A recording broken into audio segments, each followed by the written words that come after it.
Je suis désolé, faire ce film était un projet déraisonnable.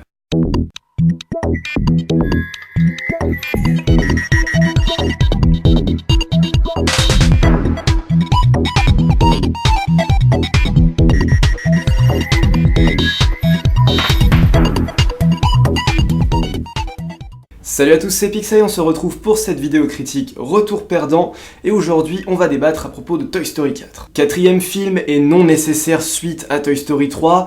Toy Story 4 est donc réalisé par Josh Cooley, un jeune réalisateur qui bossait chez Pixar. On sent vraiment qu'il y a aussi un passage de flambeau par rapport à John Lasseter qui n'est plus là, ce genre de grand monsieur de chez Disney, qui produisait, qui a peut-être réalisé de mémoire, je sais plus, un ou deux Toy Story dans le tas.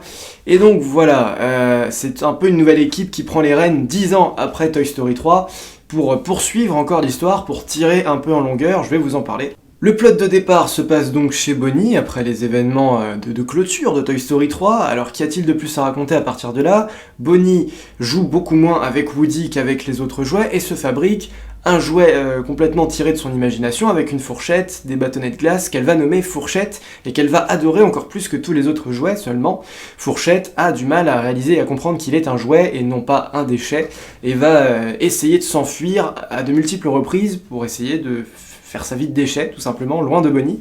Et Woody va lui courir après, jusque dans des endroits un petit peu what the fuck, selon moi, une fête foraine, un antiquaire, alors que Bonnie était partie en vacances, et s'inquiète justement de ne plus retrouver Fourchette, notamment Fourchette surtout, dans son groupe de jouets. Mes premiers ressentis sans analyser: le pari de faire une suite efficace et qui tient debout après Toy Story 3, oui, il est réussi. Est-ce que c'est un bon film pour autant? Est-ce que c'est un Toy Story efficace? Non. C'est-à-dire que c'est un dessin animé, c'est un divertissement, c'est un Pixar, avec toutes les qualités qu'il y a déjà chez Pixar. C'est-à-dire des personnages attachants, un univers coloré, avec vraiment quelque part des bons raisonnements qu'on trouve dans ce film, un bon déroulé, des belles petites aventures. D'accord.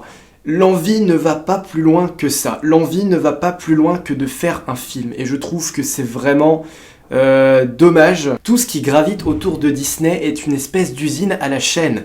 Il y a un Toy Story 4, on le valide, on a déjà écrit le scénario, il faut le faire, il faut le fabriquer.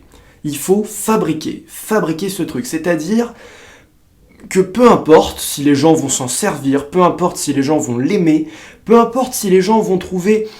C'est comme un téléachat, vraiment, dire, il faut qu'on le propose, il faut qu'on le vende, il faut qu'on en parle. Et c'est clairement ça l'idée. Et à l'heure à laquelle je vous parle, je suis super en retard parce que Le Roi Lion vient juste de sortir, et c'est exactement le même débat, je pense. Je l'ai pas encore vu, mais au vu des retours critiques, c'est ça, c'est il faut faire Le Roi Lion. Il faut le proposer, il faut le vendre. 3615 Roi Lion, appelez si ça vous intéresse. Et c'est détestable comme raisonnement. Et ô combien je le sens dans ce Toy Story 4, qu'ils avaient pas assez de choses à raconter, qu'ils savaient pas maîtriser l'histoire, que la nouvelle génération, la nouvelle équipe, je sais pas, elle est peut-être pas assez dans le coup, elle sait peut-être pas s'arrêter là où il faut, prendre les bonnes décisions. Voilà, tout simplement. Je vais développer ensuite plus tard, mais ça marche pas. On a un casting de voix qui, là aussi, ne fonctionne pas pour tout ce qui est des nouvelles voix, mais toutes les nouvelles voix, je vais vous en parler, il y a un problème de fond. Il y a un problème de fond qui fait que le film est pénalisé et fragilisé de base.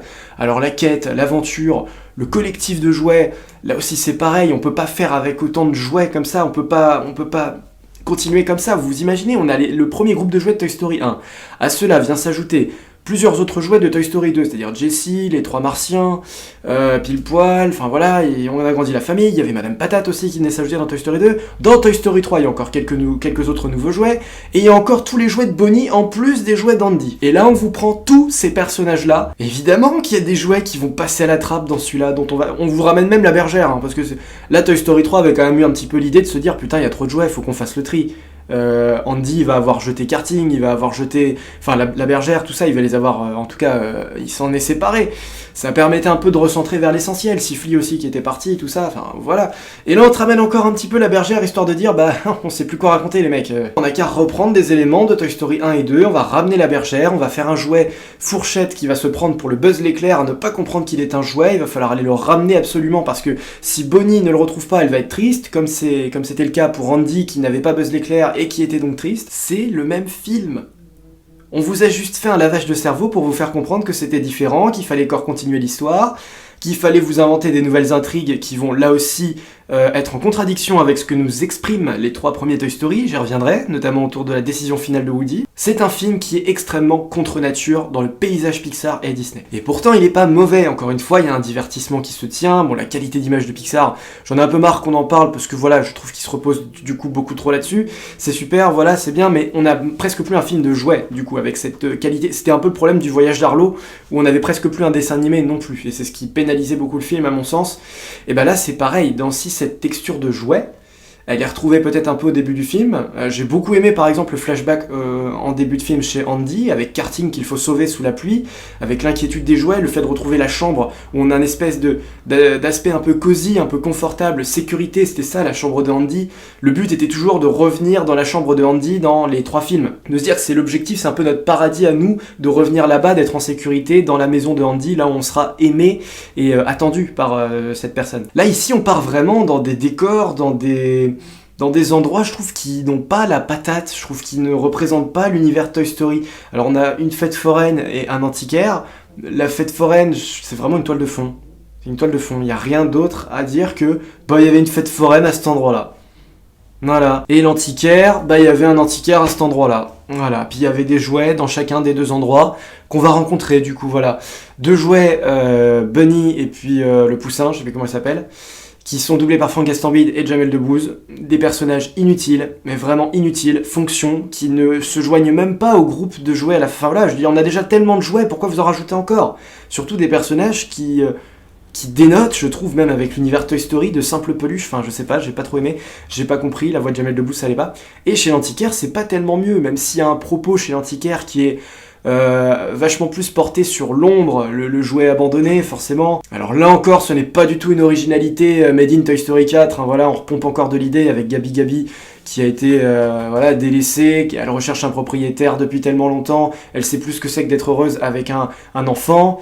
Jessie, Toy Story 2, mais voilà, ce petit côté avec les pantins qui font un peu peur, voilà, pour la partie un peu plus adulte, où voilà, vous allez peut-être un petit peu serrer vos enfants contre vous sur ces passages-là, surtout les plus petits, parce que voilà, les pantins, ils font vraiment, ils foutent la trouille.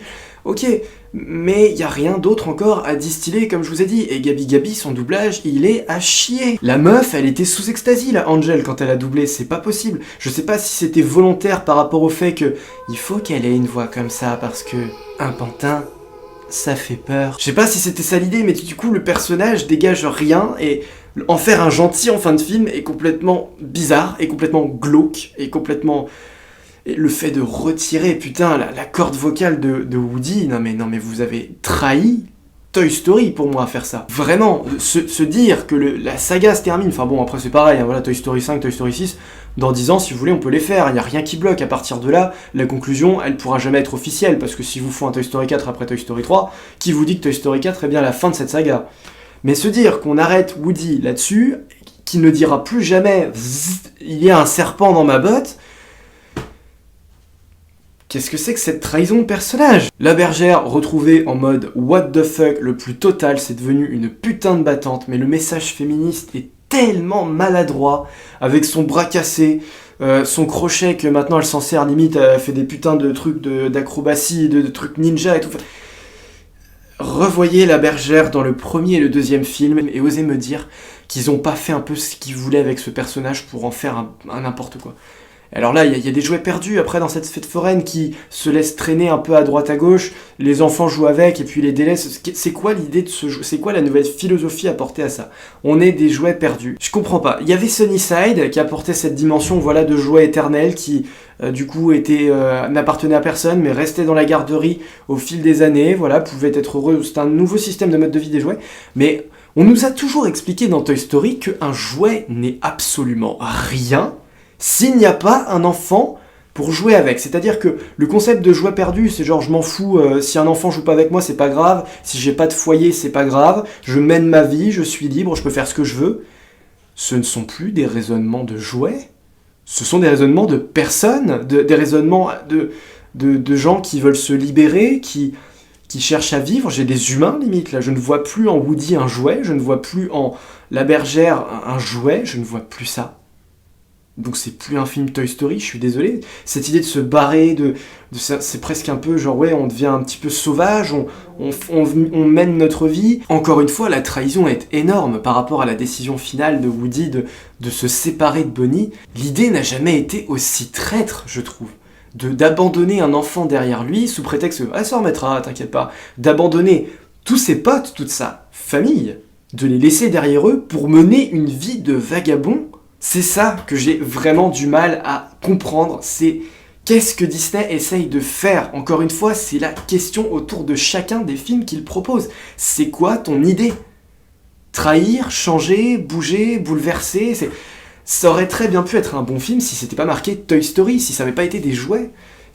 Voilà, c'est vraiment la suite de trop, la suite qui dénature, la suite qui passe pas, même si on essaye quand même évidemment de vous retrouver un côté de nostalgie qui va fonctionner, voilà, mais j'ai vraiment vu ce film en grinçant des dents, en me disant mais qu'est-ce que c'est que ce Toy Story, j'ai pas compris. Putain, j'ai vu des interviews de l'équipe de réalisation qui a dit qu'il s'était rematé plusieurs fois Toy Story 1, 2 et 3 pour faire ce film, mais je crois pas les gars.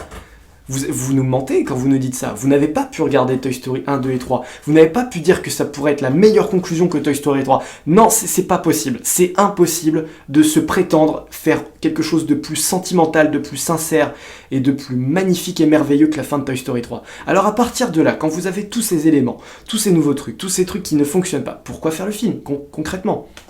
La promo nous vendait pas mal aussi le personnage de Fourchette dont je vous ai parlé un peu, c'est un personnage fonction lui aussi. Alors là, cette fois-ci, il est doublé par Pierre Ninet. Et je retrouve complètement le personnage de Peur dans Vice Versa, et que j'ai adoré dans Vice Versa.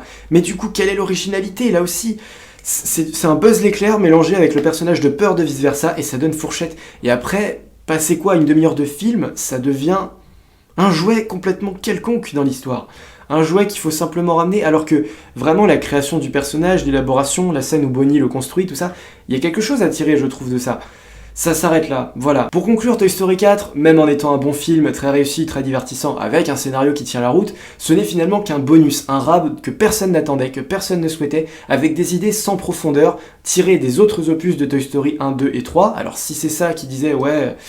On a vu les autres Toy Story avant de faire le 4, on s'est pas mal inspiré d'eux, ouais, vous les avez pas mal repompés, vous avez fait un pseudo reboot remake non nécessaire puisque la fin était complètement clôturée avec les aventures de Woody et de toute la bande qui s'arrêtait au moment où Andy les laissait à Bonnie. C'était vraiment ce qu'il y avait de plus beau, de plus référencé dans l'univers Toy Story par rapport à tous les autres épisodes qu'on respectait, qu'on essayait de tisser le fil de la saga pour que ça fasse vraiment quelque chose de joli et d'efficace à la fin.